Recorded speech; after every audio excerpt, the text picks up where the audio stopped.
Okay, so pa-vlog natin today yung kumuha sa atin ng unit. Actually, nag-reserve sila, ma'am. Kukuhanin nila to. Di ko lang sure kung kailan nila kukuhanin. Ito yung 20... Anong year to, Nico? 16. 16. Black Edition na EcoSport Titanium. Black Edition na, Titanium pa. Ayan o, kila ma'am. So, pinapa-vlog nila sa atin itong unit. Vlog ko naman to kasi magandang unit to. So ngayon, aray ko, tinumampa yung camera ko. Saklap. So, pakita natin sa inyo kung paano natin siya tinetesting ng maigi. Ano yung na-program ba na to, Nico, no? Taas ng clutch. Patingin. And successful na siya. So, clutch A, 16.6. Tapos, clutch B naman, 14.8. Medyo maliit lang. Hirap naman na itong camera mag-autofocus. Yan. So, hirap makita eh. So, ang sukat ng clutch nito, guys, is ano?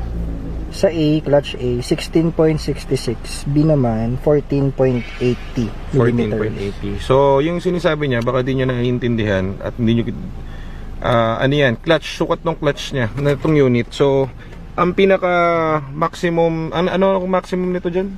17 ba? 16? 16, mataas na yun. 16 ang bago na clutch. So, ito, halos bago. Hindi halos bago, bago talaga. So, chinek na po namin lahat. Ano to?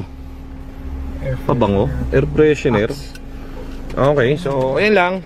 Okay na. Pinakita lang natin kila ma'am. Tapos na-reprogram na kasi to and everything. Saan nyo na naikot to? Diyan yung ikot namin ni Aldo sa mga paakyat. So, Tinesting nyo na ABS, no? apat na hill start ata yun. Okay, working lahat. ABS. Shifting smooth na. Tapos final test drive na lang to, kakaprogram. Yun, so all goods, ma'am. Itong unit nila, ano pa ba? Ito medyo okay eh. Marami tayong stock ng ano. Papalitan. Tapos, Palitan natin yung ano. Paano na rin to? Moonroof niya. Papadiretso na to sa Big Birds. So, ipapa-detail na lang to. Pero na-test drive na to kung saan-saan tong unit na kinuha nila, ma'am. So, many thanks sa inyo, ma'am. Thank you po sa tiwala. Check natin yung gulong. So, lahat ng gulong nito na-check na. Makapal pa po.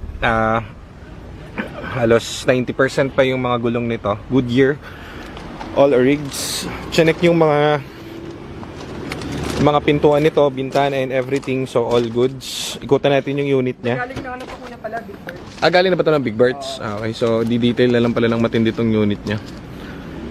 Ayan.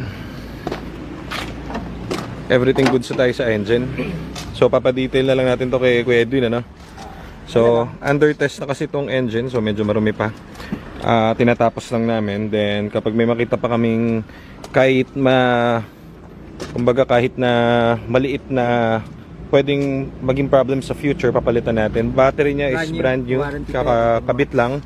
ABS niya is ginawa na rin, ABS system niya, it's all goods. So yan, yung temperature nito na-test na rin natin and everything. So all goods, pwede nyo na pa itong pambiyahe kasi ang request naman, malayo yun daw ang biyahe nito. So pulido dapat tong unit. Yan, ang unit yung mainam, napakainam. So check natin. Gara. Mamaya iikot ulit yan. So siguro nakatatlong ikot na sila kanina pa. Since kanina pinapainit lang natin yung engine. So okay naman and everything. Lahat dito na check na. Baba naman yung tempe na. Baba. Nasa 92 lang max. Spare tire kompleto. Rehistro. Strado yan. Rehistrado na rin to. And everything. So hindi natin minamadali yung unit nila kasi kailangan pa natin ng mas matagal na checking. Kailangan natin check ng maigi ito. Ganda, no? Black Edition. Pogi. Titanium na to. Black Edition. Yan. Parang Black Panther. Pogi. So yan, ma'am. Update tayo pagtapos na to. Pag finishing na. So syempre hindi natin fini-finishing pa ng matindi dahil marurumihan din siya dahil iniikot-ikot natin dito sa labas. So ayan muna, update natin dito sa ating EcoSport na Black Edition Titanium. Sold. Thank you.